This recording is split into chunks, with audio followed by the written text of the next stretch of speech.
Today, we're going to discuss 5 non-tech skills that all IT people need to have. Let's get into it.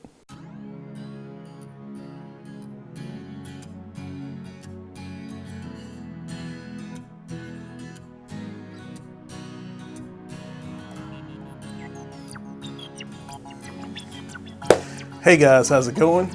My name is Adrian Reddix, and today we're going to learn about what 5 non-tech skills that all IT people or all people that are in tech need. And when I talk about non-tech skills, I'm not talking about any certifications, how to make wire, how to program, how to build a computer, or how to do security for all these things. What I'm talking about is all the skills you need.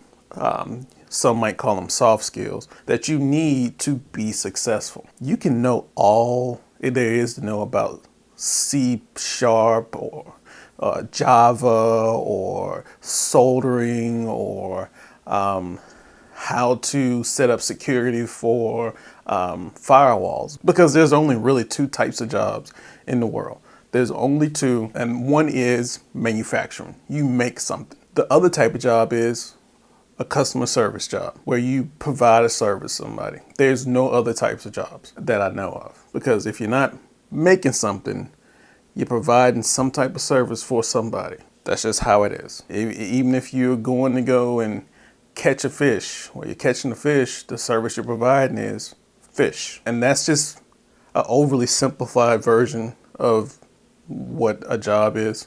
I get that. So when we think about tech jobs, we think about them in 3 containers. We think about the programmers who code, we think about the engineers who build hardware, and we think about the IT specialists who maintain those pieces of programs and the hardware. When you think about tech jobs, you need to be a little more broader, because it's not just the technical aspects of it, because you have people who are lawyers, you have people who are business analysts, you have people who are project managers, and you don't have to be IT technical to have these jobs, right? So what are these soft skills that you need to be in tech? Well, let's get into them. The first one is the best way I could put it is the ability to constantly learn, this insatiable need to learn, because even if it's not a tech role, you also need to have a willingness to learn new things about tech. It's always changing. You have to constantly be willing to learn. So you have to see what works best for you. Some people reading books, that's what they're into. I'm not one of those people, but listening to podcasts and watching YouTube videos and going on websites like Udemy or lynda.com, I think LinkedIn Learning, it's just find what's good for you, and you need to constantly learn, because if you're not constantly learning in tech, you will get left behind. There's no ifs, ands, or buts about that. If you're not constantly learning, you will get left behind. The next one is troubleshooting. Troubleshooting is one of those skills that it's technical, but then it's not technical, because you will run into problems. No matter what job you do, you will run into problems. So how do you troubleshoot? My philosophy is the one of Occam's razor. If you don't know what Occam's razor is, it's the simplest solution is usually the answer, or the simplest solution is usually the best answer. What does that mean? That means when I start troubleshooting anything I do, I don't start with whatever the most complex or the rarest problem it could be. Always start at the bottom and work my way up, because a majority of the problems happen are the simplest of answers. Like, let's say, for example, a couple weeks ago, I get a call. Hey, my computer doesn't turn on. Have you ever called tech support and they were like, is the computer plugged in? It sounds stupid. You may think that somebody's insulting your intelligence, but I can guarantee you a lot of the times the computer is not plugged in. So the first thing I would do, so the simplest thing, why something doesn't get power, it's not connected to power, okay? So if it is connected to power, next thing I ask is it turned on? Which it seems like, again, you're insulting somebody's intelligence, but it's not. I'm telling you, computer sometimes isn't on. So if you press the button and the computer doesn't respond, all right, well, now we can go into these more complex issues. My philosophy when it comes to troubleshooting, start with the most likely, simplest solution first, and then work your way up. Because 9 times out of 10, you're going to hit it between the simplest solution and the most complicated solution. It's going to be in the middle, like everything in life. We exist in the middle and not the extremes of things, right? 3, making a complex idea simple to understand. This is something that teachers excel at. Taking something very, not necessarily abstract, but something that's very nuanced and bringing it down to a level where people can understand. Because you're going to have to interact with people who don't know what you know. My grandma always says, every man's your superior in something. And I changed it to every person's your superior in something. There's something somebody else does better than you. I say that not to say you need to stay humble, but you need to realize that there's something that this person you talk to knows that you don't know. Or if you do know it, they do it better than you. So if the roles are reversed, how would you want them to talk to you? How would you want them to break down a complex idea that they understand to terms that you can understand, right? So taking something great and making it small. Let's say if we were talking about, I was going to try to teach you how to solder a capacitor to a board. Well, I'm not going to be like, here's the tools, do it. Well, let's go through the process. Let's go through why this works. Let's talk about, why I do this. Let's do it this way, step by step, breaking it down so people can understand it. iFixit does that really well with their repair guides. If you want to go an example of somebody taking step by step how to do something, that's a good example. This one is something I struggle with a lot, but it's confidence. What do I mean? Confidence is something that, when you're starting off in something or you've been in something a while or you get a new role or a new responsibility, you have this thing called imposter syndrome, which is something that will creep up on you. Like, am I qualified to do this? Can I do this? Well, I don't think I can do it. Confidence will take you a long way. You have to be comfortable in the skin you're in. And that goes back to our first point, constantly learning. So if you're constantly learning and you're constantly absorbing and you're constantly using this information and explaining to people, the more confident you can be about it. You know what I'm saying? It takes practice. It's not something that you can just flip on. You just got to keep working at it, keep doing it.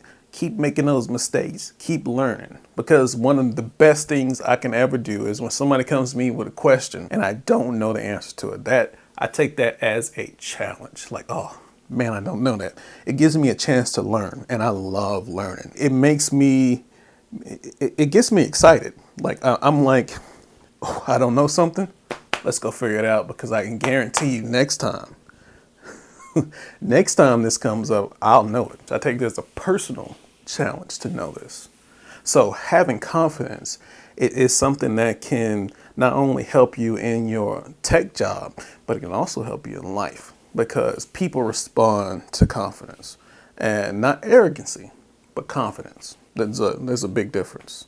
And I think it's intent, I think it's the intent. Confidence is, I can do this and I can prove it. Arrogance is, I'm better than you. Big difference. And the last one is something that I see a lot of tech people don't have. They get this, I'm better than you because you don't know this, or I'm it. And I believe it's a disconnect, because you're good at one thing, you think you're good at everything. So the skill is customer service. Customer service is severely lacking in the tech world. We're constantly interacting with people who don't know what we know. And that can give some people a superiority complex. What you have to understand is, like I said before, every person's your superior in something. So think about that. But think about if it's something you needed help with and you interacted with somebody who just had a nasty. How many times have you went to a restaurant or went to a business for a service and asked a question and the person wasn't as kind or as understanding about something that you didn't understand, and how did that make you feel? You're doing the same thing to somebody else. Like, how is that any different? When I say customer service, I mean treat people with respect. You don't have to let them run over you, but don't just treat people like they're stupid because they don't know what you know. Make sure that whatever service you're providing, that they get the most value out of. Let's say you go and help somebody set up security for their network. Why don't you call them afterwards and say, hey, is everything working? What some pain points that you have? Do you need me to go over something else? Just keeping that going, because you don't know how many times you go and fix something, and yeah, it'll work, but they may have questions, or they may find something else they want to talk to you about to shore up that confidence in doing something, right? Having people's best interest at heart. I think Dave Ramsey calls it having a teacher's heart.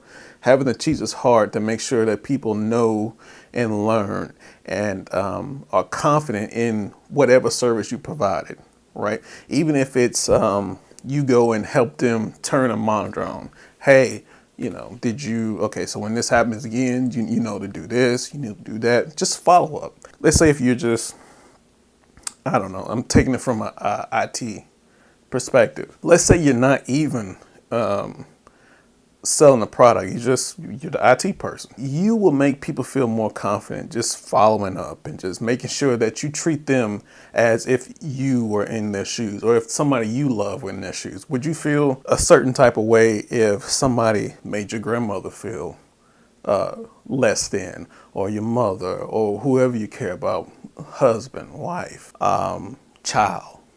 So when you're interacting with people, how would I want them to treat me and the people I love? That's what you have to think about when it comes to customer service. And how do you improve customer service?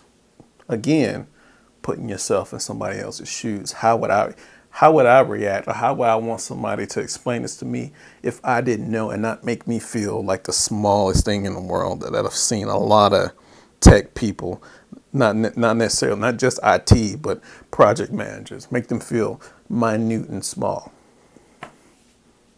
Yeah. Well, that's it. I know it's a quick little video. The reason why I wanted to do this video is one of my former interns texted me and asked me for a couple things he could work on for his interview for an IT help desk job.